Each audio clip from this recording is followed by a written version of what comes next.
Hi everyone, welcome back to Digital Underground Podcast, a show where we spotlight innovators, trends, and hidden figures shaping Brunei's digital future. So I'm your host, Bats, here to take you behind the scene and into the mind of the people building Brunei's digital landscape. This episode was only made possible with the support of Brunei Innovation Lab, helping to power conversations that drive Brunei's digital future. So whether you're a curious listener, a future founder, or digital enthusiast, welcome to the underground. So let's dive in. Today's guest is Shafique, so founder of InnovAero, a drone company that's quietly transforming industries like agriculture, oil and gas, construction, and media, all through smart data-driven drone solutions. But before we go sky high into this tech and drone talk, let's kick things off with a quick Q&A to get to know you better. Are you ready? Sure. All right. So, first drone you ever fly? I think it was a Hussain. I don't know what that is, but it's our it's design a toy will. drone. It's basically a toy drone. Oh, okay. So when you're not working, what are you doing? Flying drone. Yeah. When you're not flying Yeah. drone, what do you do? I like to be outdoors. I ride an electric unicycle Electric unicycle. Where? everywhere. Okay, convenient. Yeah. So favorite places in Brunei to fly your drone when there's no permit needed?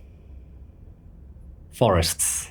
Oh, Jungles. really? Yeah. Oh. I think that's in terms of like keeping it safe. Yeah. What have you seen through your drone though, above like in the sky? Many things. Oh. Yeah, it's a different perspective when you're flying the drones that I fly. When you're wearing goggles, you're basically in the drone. Okay. Yeah. So wait, don't you get like, losing your coordination because you're flying it, but your body's staying still and Yeah. just washing through the goggles. At first, it does feel weird, but then I think because we all grew up with video games, virtual reality, I guess that pretty much made it easier. How long have you been flying drones? Since 2015, So it's it's 10 years now. yeah. Wow, okay. So what's one mistake you were glad to make early in your journey? As a pilot or as a business person? Oh, he has two double life. Both? Or whichever you choose. I think that I value all mistakes that I make. Thank you. One quality every founder in Brunei should have. Courage. Oh, makes sense. So if you had a superpower, what would it be? Super speed. Super speed. I Yeah. mean, okay, with your electric unicycle. Yeah, no, just if you have super speed, you don't need an electric cycle. Okay, that's true. So morning routine must have if you're a morning person. Time with the children. Oh, Yeah. cute. Okay. All right. So next question. Spotify, YouTube, or silence while working? SoundCloud? Amazing answer. I feel like it's been forever since I've heard SoundCloud. Like, what do you listen to SoundCloud? Like local, unreleased? Not local, more like, underground? Well, I mean, being a former DJ, I like to listen to like DJ sets. So, Okay. yeah. Next question. Who are you, other than just the founder of InnovAero? What do you do? I'm just an average guy trying to get by. That's it. I don't think I'm anyone special or anything. I'm just And he just said he was a former DJ. Okay. Do you have a former DJ? bedroom DJ. Oh, okay. Do you have a DJ name? Yeah. Yeah. Apa? It's the same name I use on my IRC. Apa? Fictional. Oh, fictional. Yeah, it's the same on my YouTube now. Oh, fictional is you on YouTube as Yeah. well. Oh, okay. Because I was like stalking InnovAero and I saw fictional. I was like, Yeah. is it? No, I don't think so. So I just searched InnovAero. All right, next question. 3 words your friends would use to describe you. Well, that's tough. Do you have Um, friends? Yeah. That's why it's tough. Okay, 3 words your colleagues would use to describe you. I don't know, to be honest. What would you describe you in 3 words? Choose one, frank. Frank. 2, I know this sounds a bit more pretentious, but much more visionary. Visionary. Tends to have a end vision goal, and then it's a task to execute. And the third one, That's a tough question. of course, but Yeah. it's tougher when you're having to answer it for yourself, I perspective. Mm. In the outsider's perspective, it's a lot easier. Driven. Driven. One of the thoughts that crossed my mind before. Just so you know, we have InnovAero colleague here as well. So 3 words he used to describe the CEO is frank, visionary, and driven. Nice. Is it real? You're gonna get a raise?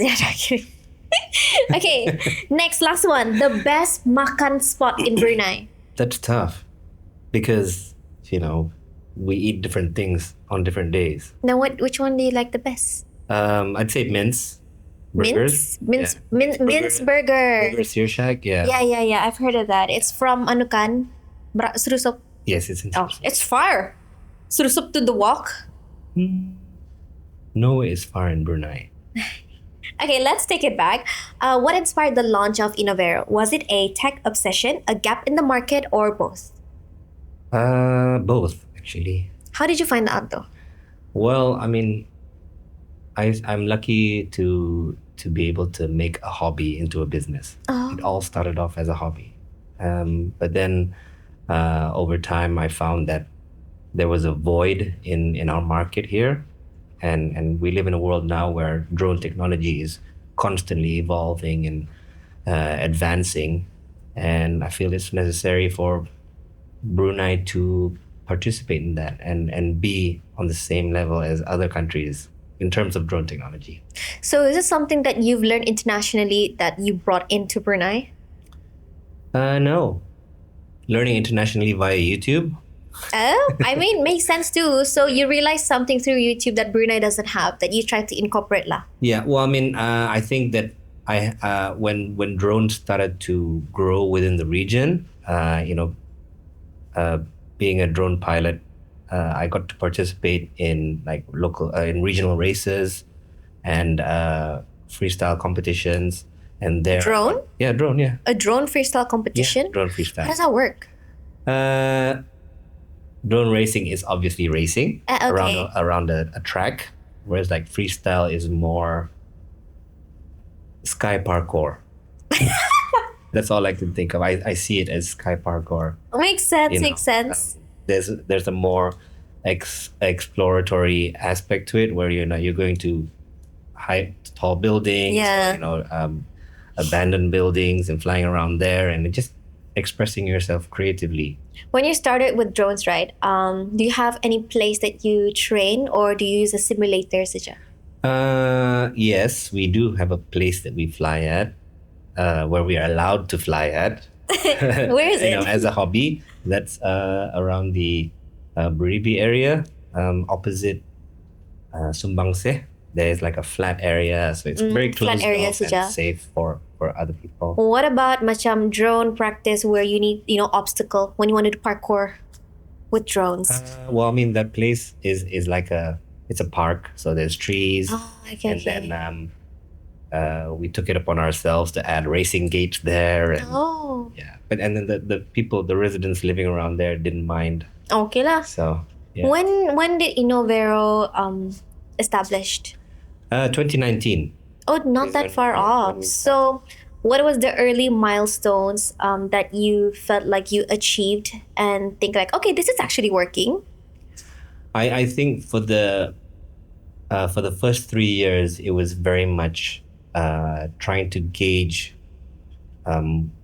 what was required in Brunei. I mean, what people had an appetite for, because there's so many different applications for it. I mean, as you mentioned earlier, we're oil and gas, agriculture, construction, and each of them provide a different solution. Yeah. It's a different approach.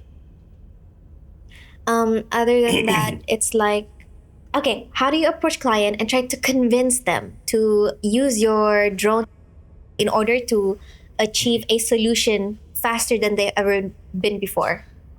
Oh, I think in most cases, whether they are a company or government, what drones actually help to do is save money, save time, and lower the risk. And what business or organization doesn't want that? But starting a drone tech company is something that is a niche tech company, Brunei kan. I feel like I haven't heard of it before until you guys, and I don't know if there's any other company. So how do you manage to find to build a business around it? You know, like how many people do you need from the beginning, and how much do you have now? We started off with I want to say 10 to 11, and now we've doubled that in terms of our workforce. In the beginning, that already sounds like a lot of people. Yeah, I mean, a lot of them were fresh graduates, people who have a background in GIS, is geologically related. Okay. These kinds of subjects, and then so most of the time it was mostly like a proof of concept in the very beginning. Like people didn't know what drones were, very taboo around drones. Oh, They're bad. really? Yeah. I didn't know drones were seen as like something bad. No, in the beginning, people saw drones as bad because they felt that it was a breach of their privacy. Oh. Yeah. So how did you manage to overcome that challenge? Keep it within where we are working. So I mean, we've built our procedures. So, if we are working on a site, obviously we have to have approval from the site owner. We have to make sure that we are producing, we are getting the NOTAM from air traffic control. A NOTAM is a notice to airmen. Yeah. It's basically to inform all of the airspace users that something is happening Like the at drone a certain flying. location. Yeah. Oh. Yeah, Is it necessary to ask for a note? Yeah, a NOTAM. NOTAM? Yes, it is very NOTAM necessary. for every single drone that anyone flies? Generally, these refer to drones above 250 grams. Oh, I've heard about Malaysia as well. How they will charge anyone who flies their drones above 250 grams. Mhm. Also, it's similar to Brunei, but no Yeah. charge lah. So, Yeah. you need apa ni? Well, I mean, Permit. it's not established officially yet in Brunei. But what we are trying to do is, again, you mentioned earlier that it's new in Brunei and it's never been done.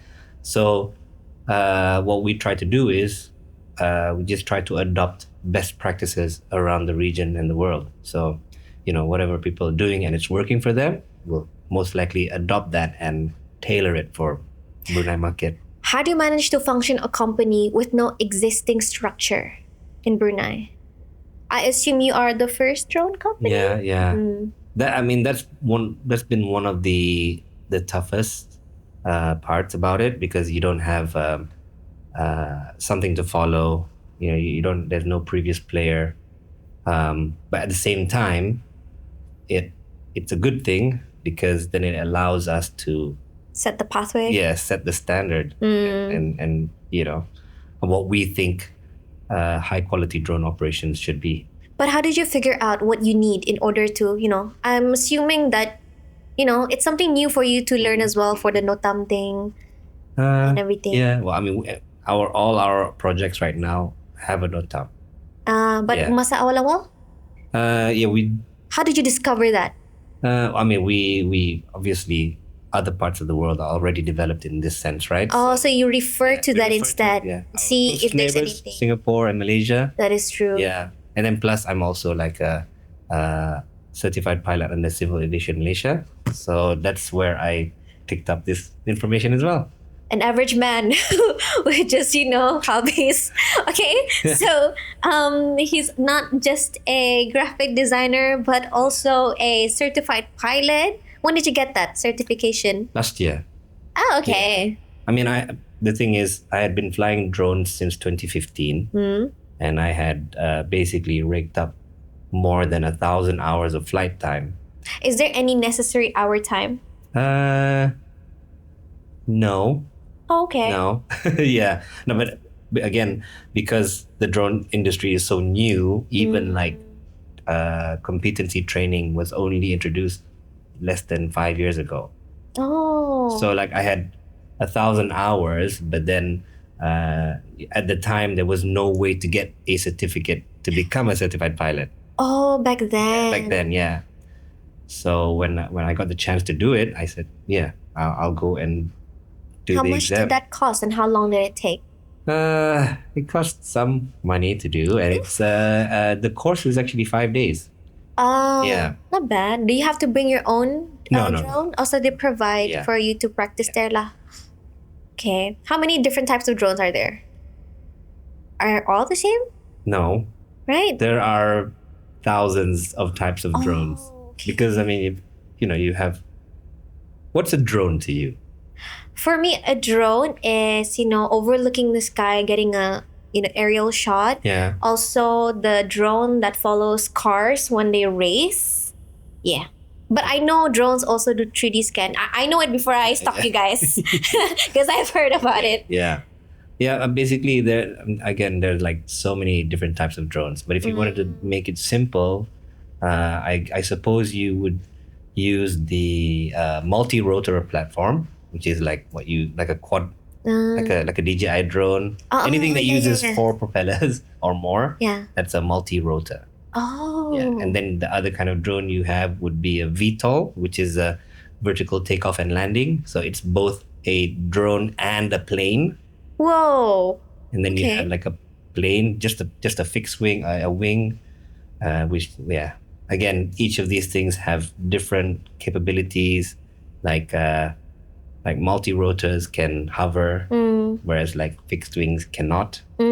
So VTOLs can do both, but then there's you have to Specific drones for specific application. Yeah, Yeah, application. I it's see. all subject to what you're trying to achieve with it. All right. Okay, so moving forward with the work that you do. So InnovAero serves some pretty major industries, kan? So how are drones shifting the way these sectors operate here in Brunei? I think that what attracts people the most about it is the low risk part. Mm. Take an inspection for example. Yeah.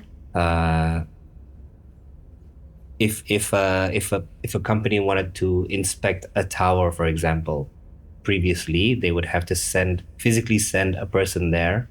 That person would have to be certified in climbing and rope skills and HSE in general. Whereas like now, you don't have to send the person up yet. You could get a visual inspection first before you send the person up, kind of thing. So it's like rather than sending people twice, you're only sending people once. With the drone lah, especially, is it like Yeah. with the 3D scan or Again, or just visual of the let's say building you want to itself? inspect the structural integrity of a tower, Okay. right?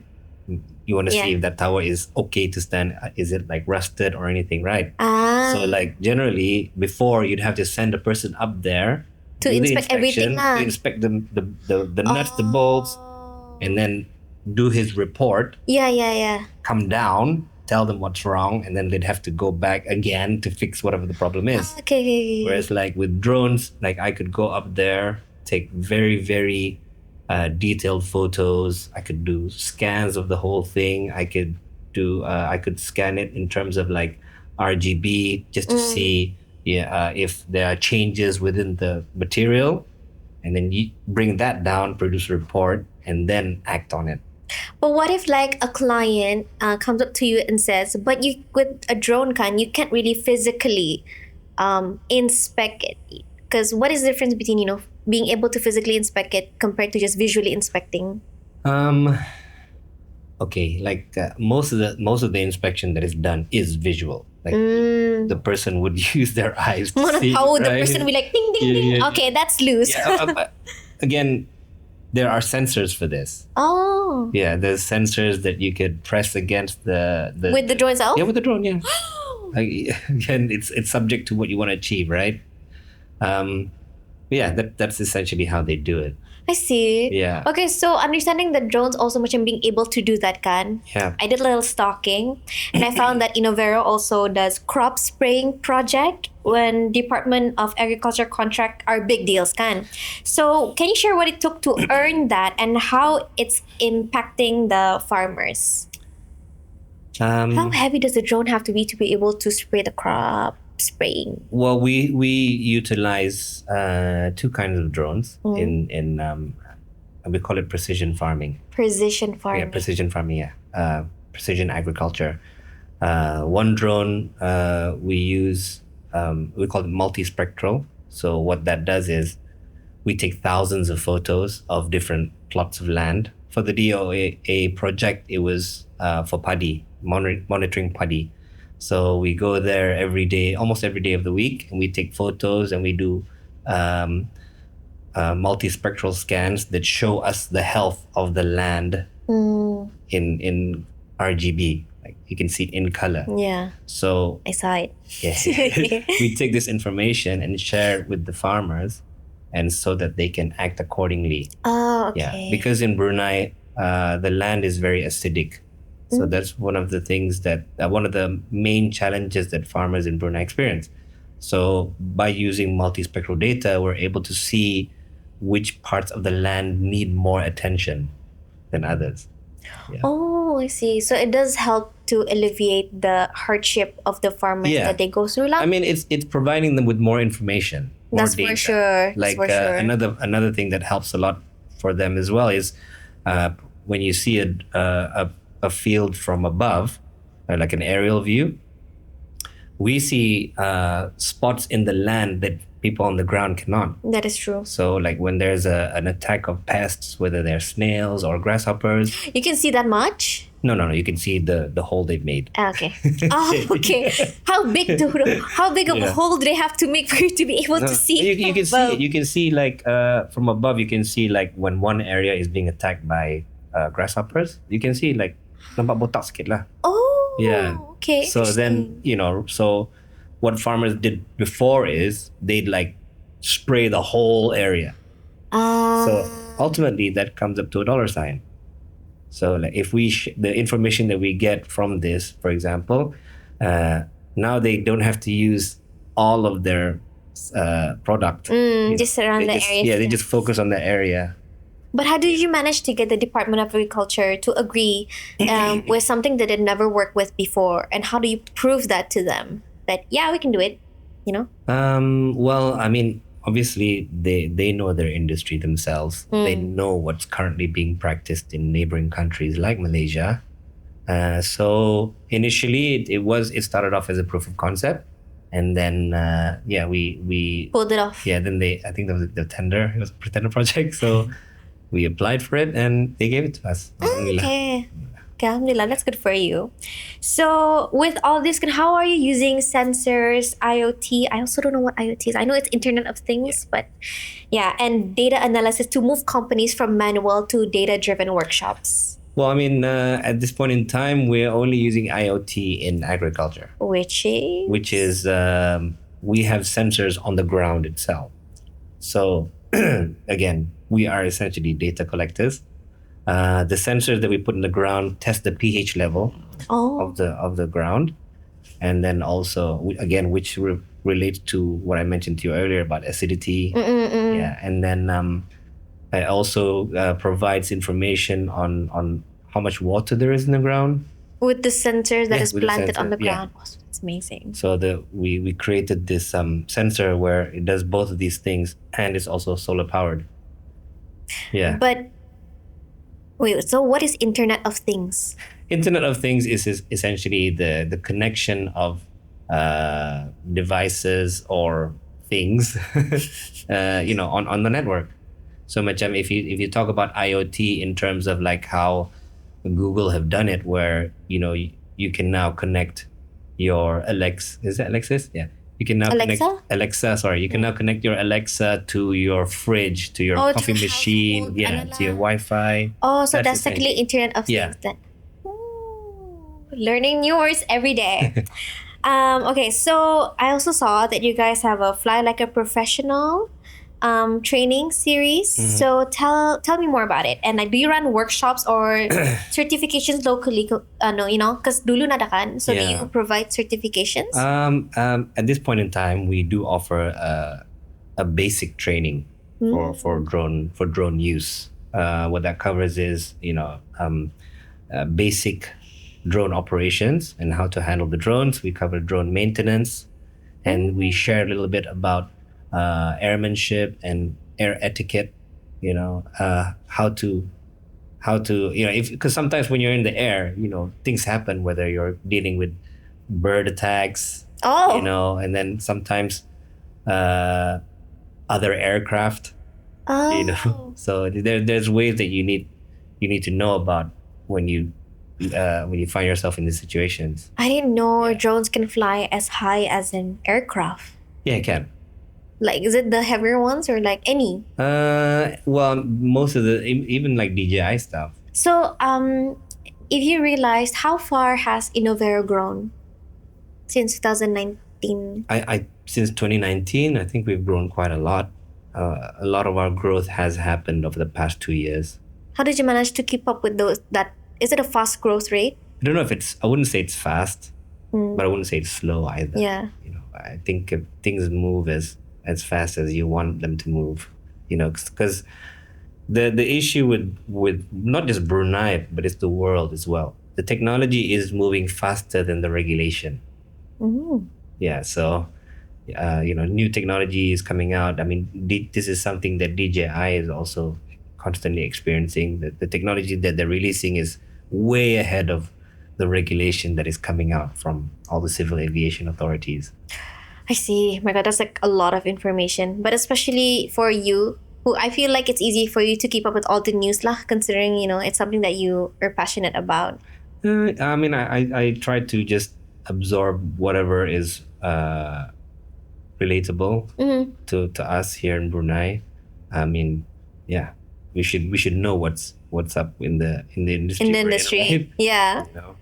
So on the flip side, what are some of the consistent hurdles, like other than regulations, funding, talent that InnovAero has had to navigate?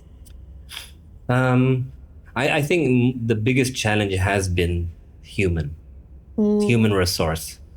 Um, because again, it's a new industry. There's not really many opportunities or um, channels that students or like job seekers can follow in order to go into the drone industry, which is what we're trying to do as well. Yeah. We have been meeting with academic institutions and institutes of higher learning just to see how we could inspire them to create new courses that provide different opportunities for these job seekers. Mm.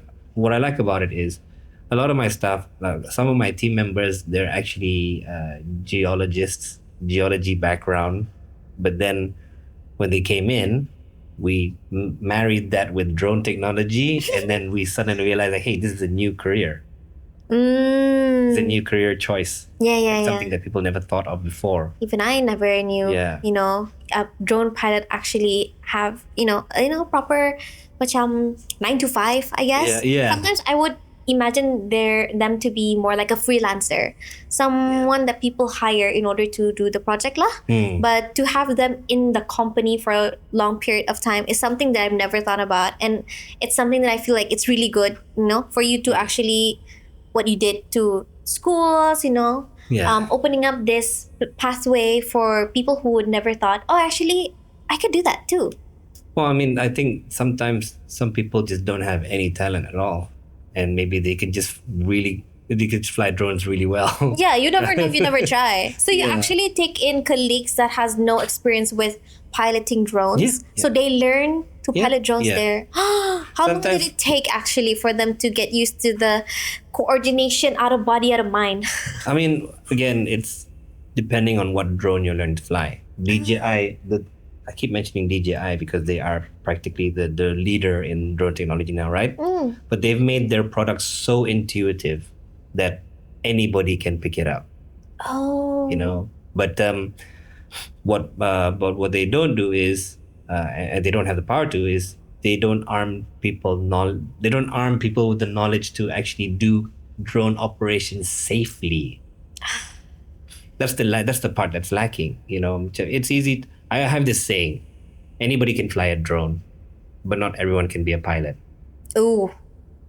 So that's what I tell everyone in the company. Like, because the technology is so easy, anyone can pick it up. Yeah, that's true. But it's just like understanding the safety of it, keeping other people safe, making sure that, you're not flying into people's heads or, not flying over people. There's a lot of rules that we have to follow. So if one is a new drone user, where can they get access to learning more all about this stuff?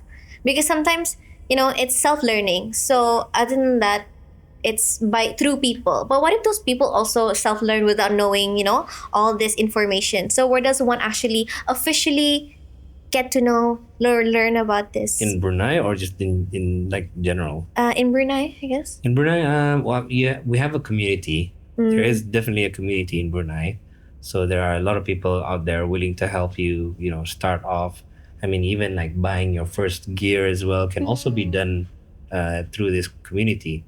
The community is made up of two halves, I suppose. You have the multi-rotor drone community, and you also have the airplane, the RC airplane community, which are very, very active. Oh, really? Yeah, very, very heavy. RC active. airplane is like one of those big drones. Airplanes. Oh, literally airplanes? Yeah, airplane. Okay. Like they fly, they just spend the whole afternoon just flying airplane. They have different jets. They have like Royal Brunei 747 like plane. They're really into it.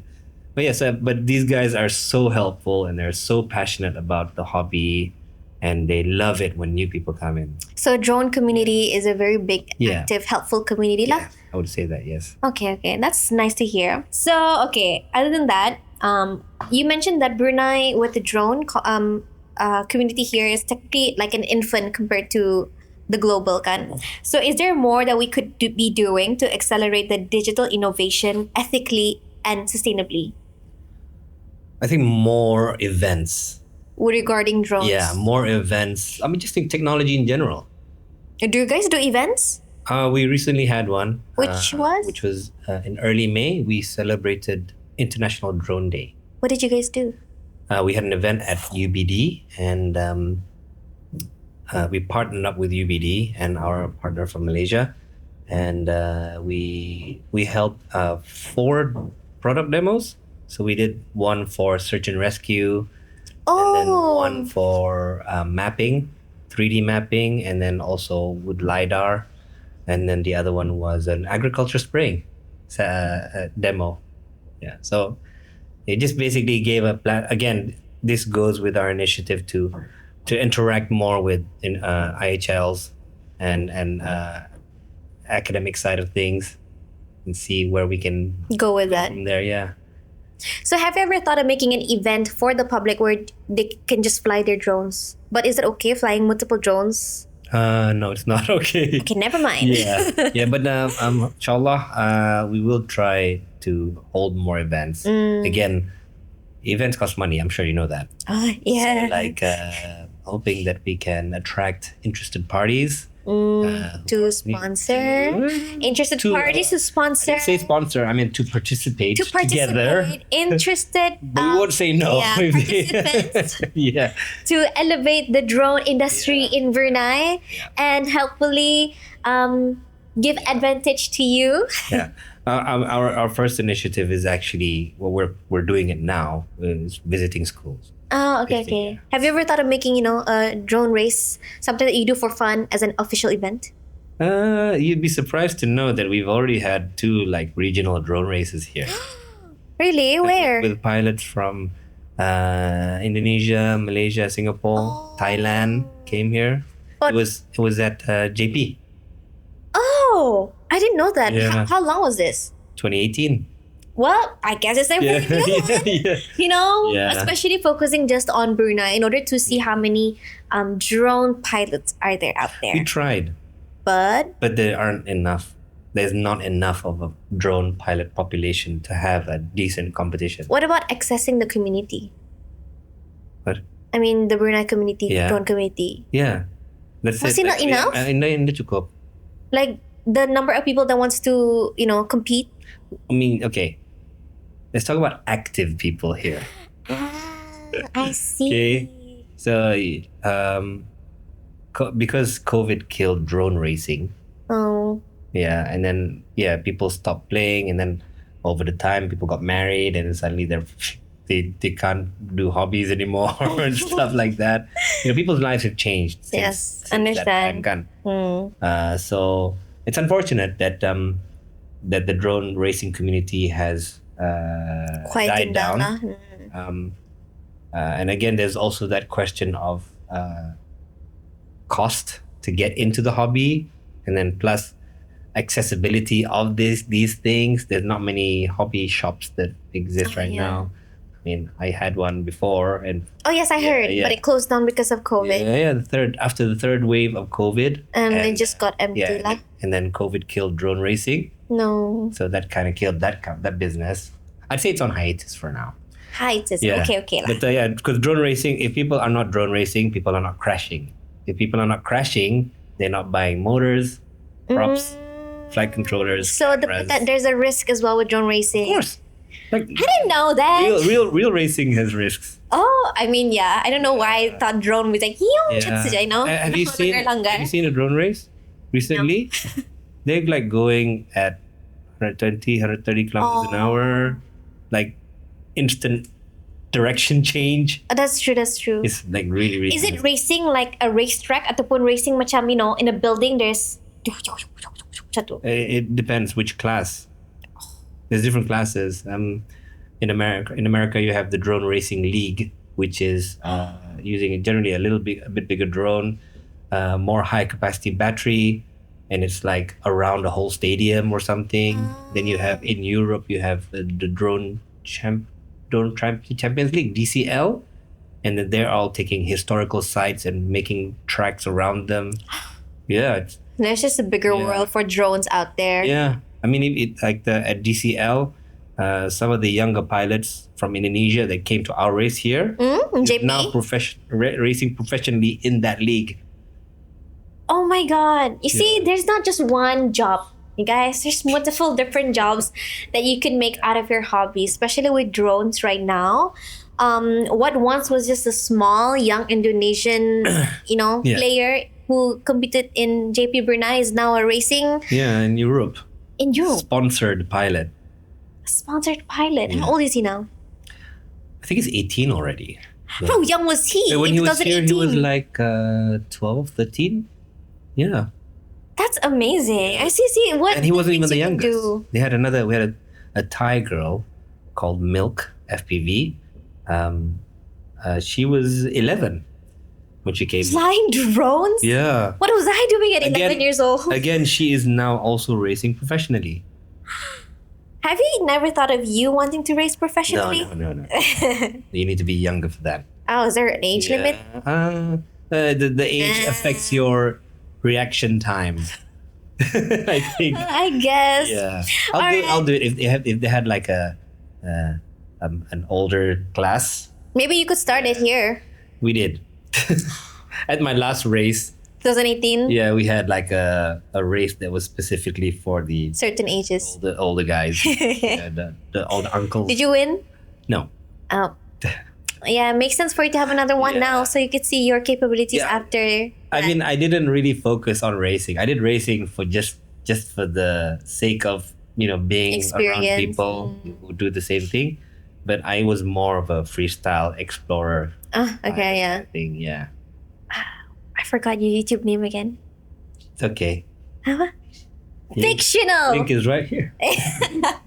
Fictional. All right. Thank you so much, Shafique, Thank you. for giving us a look behind the scene at InnovAero and how drones are quietly changing the industry or the game here in Brunei. So if you want to learn more or see his work, you can check them out through his YouTube called YouTube fictional. Fictional, and maybe InnovAero also has their own YouTube.